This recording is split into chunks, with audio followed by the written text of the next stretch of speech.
জয়পুর গ্রামে মাঠের ধারে একটা পুকুর ছিল। গ্রামের সবাই পুকুরটাকে দানবের পুকুর বলে মনে করায় সেখানে কেউ যেত না। একদিন ওই পুকুরের মালিক তার বউকে বলল, বউ, আমি ভেবেছি আমাদের মাঠ পুকুরে এবার মাছের চাষ করব। খুব ভালো বুদ্ধি বার করেছো। বাজারে মাছের যা দাম বেড়েছে, ওই পুকুরের মাছ চাষ করলে বাড়িতে খাওয়াটা তো হবে। কিন্তু বউ, আমি তো ভয় পাচ্ছি। বাপ দাদাদের মুখে শুনেছি ওই পুকুরে নাকি একটা দানব থাকতো। ধুর, ওইসব সেকেলে কথা বাদ দাও তো। যদি পুকুরে নতুন পানি দিয়ে মাছ ছাড়ো, দেখবে সেখান থেকে মাছ ফুরাবেই না। তা কথা মন্দ বলনি। আমি তো ভেবেছিলাম আমরা পুকুরের ওপারে একটা ঘর বানিয়ে সেখানে থাকবো। আচ্ছা ঠিক আছে, তাহলে তাড়াতাড়ি ঘরের কাজে হাত দাও। বাড়ির ভেতর একটা পুকুর থাকলেও সুবিধা হয়।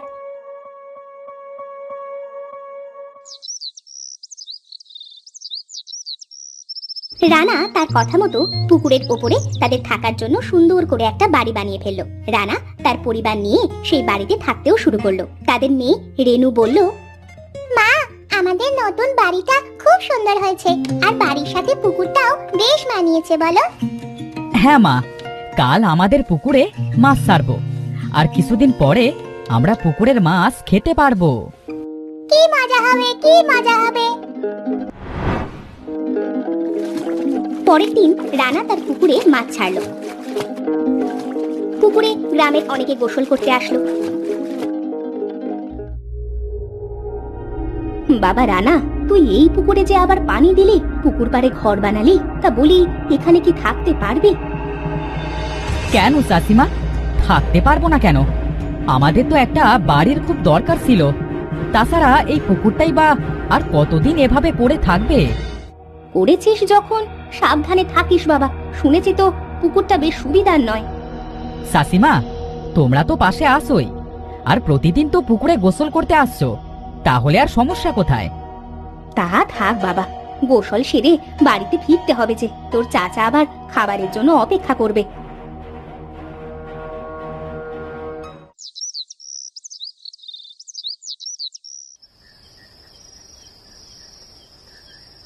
সেদিন মাঝরাতে তারা শুনতে পেল পুকুরে খুব পানির শব্দ হচ্ছে, আর হাড়ের ভাঙার খুব শব্দ হচ্ছে।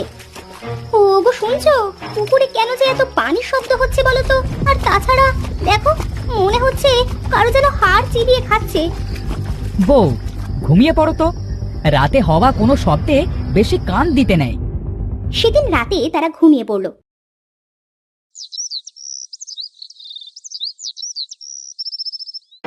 পরের দিন সকালে সীমা পুকুর পাড়ে গিয়ে দেখে পুকুরটা একদম স্বাভাবিক, ঠিক আগের মতো। না, আমারই হয়তো বা কোনো ভুল হয়েছিল। যাই, বাসি কাজগুলো করে নি। সেদিন দুপুরে অনেকেই পুকুরে গোসল করতে এলো। এই, তোরা ঘাটে থাকিস কিন্তু, আমি একটু সাঁতার কেটে আসি, আমাকে রেখে আবার চলে যাস না তোরা। আরে না না, উঠবো না, তুই ওই দিক থেকে একটু সাঁতার কেটে আয়, তবে তাড়াতাড়ি। যারা পুকুরের মাঝে সাঁতার কাটতে লাগলো। সাঁতার কাটতে কাটতে হঠাৎ তার পা ধরে নিচে কেউ যেন টানতে লাগলো। যারা চিৎকার করে উঠলো, কেউ আমাকে বাঁচাও, আমার পা ধরে কেউ নিচে টানছে। কি রে যারা, তোর আবার কি হয়েছিল? এইভাবে চিৎকার করলি কেন? জানিস, কেউ মনে হচ্ছিল আমার পাটা ধরে নিচের দিকে নিয়ে যাচ্ছিল। আরে না না, ওটা তো মনের ভুল। পানির নিচে হয়তো বা তোর পা কিছুতে আটকে গেছিল হবে হয়তো। ভয়ে আমার তো দম বন্ধ হয়ে যাচ্ছিল। চল চল, এবার বাড়ি ফিরি। তারা পুকুর থেকে বাড়ি চলে গেল।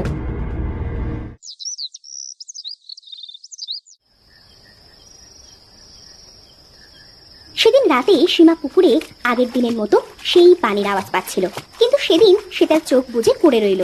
হঠাৎ তাদের মেয়ে রাতে জোরে একটা চিৎকার দিল, ওগো তাড়াতাড়ি ওঠো, আমার মেয়েটা পাশের রুমে কান্না করছে। হ্যাঁ, তাড়াতাড়ি চলো। তারা দুজন রেনুর ঘরে গিয়ে দেখলো সে খাটের একপাশে গুটিসুটি দিয়ে বসে আছে। সীমা তাকে জড়িয়ে ধরে বলল, কি হয়েছে মা, এইভাবে চিৎকার করলে কেন? মা, জানলার ওই পাশে একটা বিশাল দানব এসে আমাকে ডাকছিল। সে বলল আমাকে নাকি খেয়ে ফেলবে। আরে পাগলি মেয়ে, তুই হয়তো বা কোনো খারাপ স্বপ্ন দেখেছিস। যা মা, আবার ঘুমিয়ে পড়। না বাবা, আমি কোনো স্বপ্ন দেখিনি, আমি সত্যি বলছি। এ বাড়িতে আমি আর থাকবো না বাবা। বউ, তুমি আজ মেয়েটার কাছেই ঘুমাও, হয়তোবা কোনো বাজে স্বপ্ন দেখেছে। সেদিন রাতে তারা মা মেয়ে সেই ঘরে ঘুমিয়ে গেল।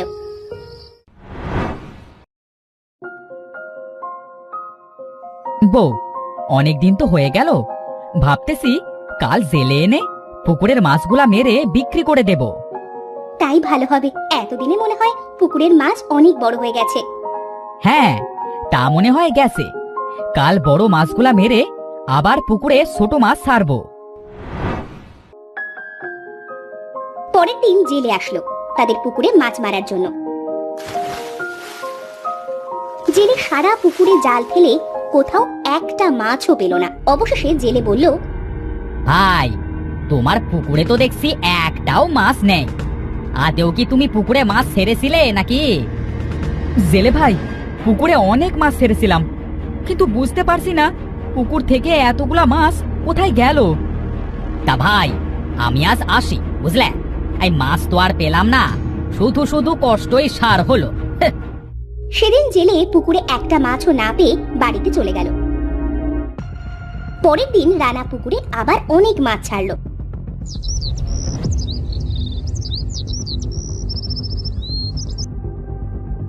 তাদের মেয়ে রেনু স্কুল থেকে এসে তার মাকে বলল, মা, মা খুব গরম লাগছে, আমি পুকুরে গোসল করতে গেলাম। যা, তবে তাড়াতাড়ি ফিরিস, না হলে কিন্তু জ্বর হবে। আচ্ছা মা, আমি এই যাব আর এই আসবো। রেনু গোসল করতে পুকুরে চলে গেল। সে গোসল করতে গিয়ে দেখলো তার পা ধরে কেউ যেন টানছে। সে জোরে একটা চিৎকার দিল। সাথে সাথে সীমা পুকুরে চলে এসে বলল, কি রে মা, তোর আবার কি হলো? এইভাবে চিৎকার করছিস কেন? মা, জানো কি যেন আমার পা ধরে নিচে টেনে নিয়ে যাচ্ছিল। অনেক কষ্টে আমি উপরে উঠে এসেছি। ধুর পাগলি, হয়তোবা তোর পা কিছুতে আটকে গিয়েছিল। হঠাৎ তারা দেখলো পুকুরের মাঝের পানিতে ভীষণ বুদবুদ করছে, আর কারো যেন কালো চুল পানিতে ভেসে আছে। ওই দেখো মা, পানিতে কারো চুল দেখা যাচ্ছে। এবার বিশ্বাস হলো তো? কাল থেকে পুকুরে আর গোসল করতে আসিস না মা। তারা দুজন বাড়ি চলে গেল।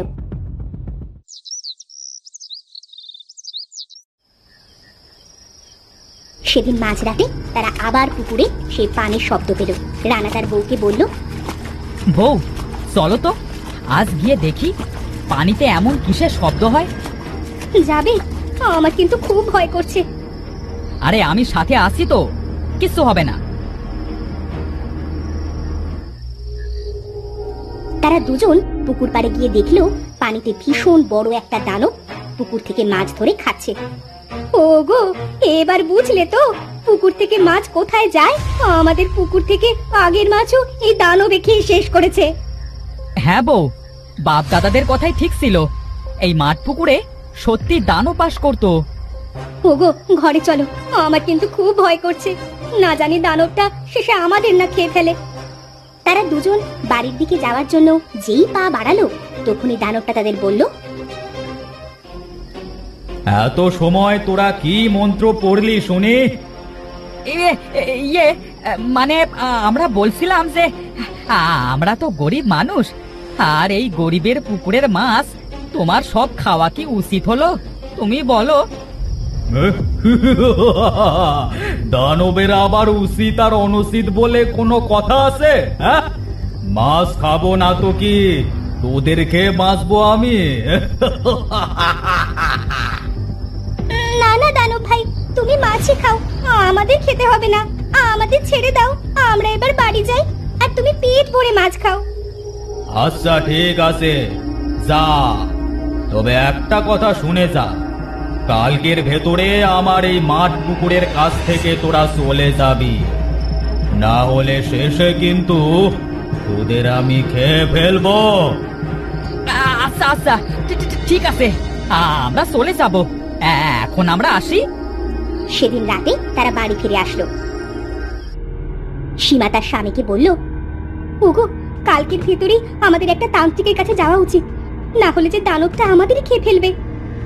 হ্যাঁ বউ, কালকের ভেতরেই আমি একটা তান্ত্রিক আনবো।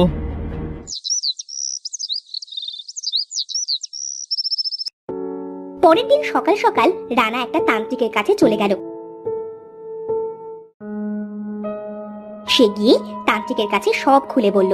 সব শুনে তান্ত্রিকটি বলল, তোমাদের তো ঘোর বিপদ, যে কোনো সময় দানবটা তোমাদের উপর হামলা করতে পারে। দয়া করে আমার সাথে চলুন তান্ত্রিক মশাই। হ্যাঁ চলো। রানা তান্ত্রিককে নিয়ে বাড়ি ফিরে আসলো।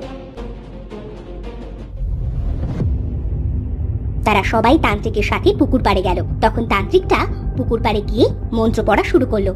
সাথে সাথেই দানবটা পুকুর থেকে উঠে আসলো।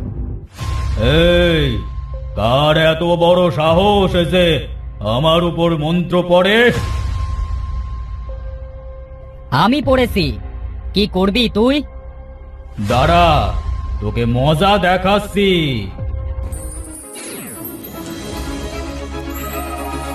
বাবারে, স্যার স্যার আমায় ছেড়ে দে বলছি, মরে গেলাম। তোকে ছাড়তে পারি যদি তুই এই অঞ্চল ছেড়ে চলে যাস, তবেই। না, আমি কোনোদিনও এই মাঠ পুকুর ছেড়ে কোথাও যাব না। বাসা। তাহলে মর তুই। এবার তোমরা বিপদ মুক্ত। একে নিয়ে গিয়ে আমি পুড়িয়ে ফেলবো। তান্ত্রিক মশাই, আপনাকে অনেক অনেক ধন্যবাদ। আপনি আমাদের এত বড় বিপদ থেকে রক্ষা করলেন। কেউ বিপদে পড়লে সাহায্য করাই একজন মানুষের কর্তব্য। তোমরা ভালো থেকো, এবার আমায় যেতে হবে। তান্ত্রিকটা সেখান থেকে চলে গেল। এরপর থেকে মাঠ পুকুরটা দানব মুক্ত হলো। সবাই এখন নির্ভয়ে মাঠ পুকুরে কাজ করতে পারে।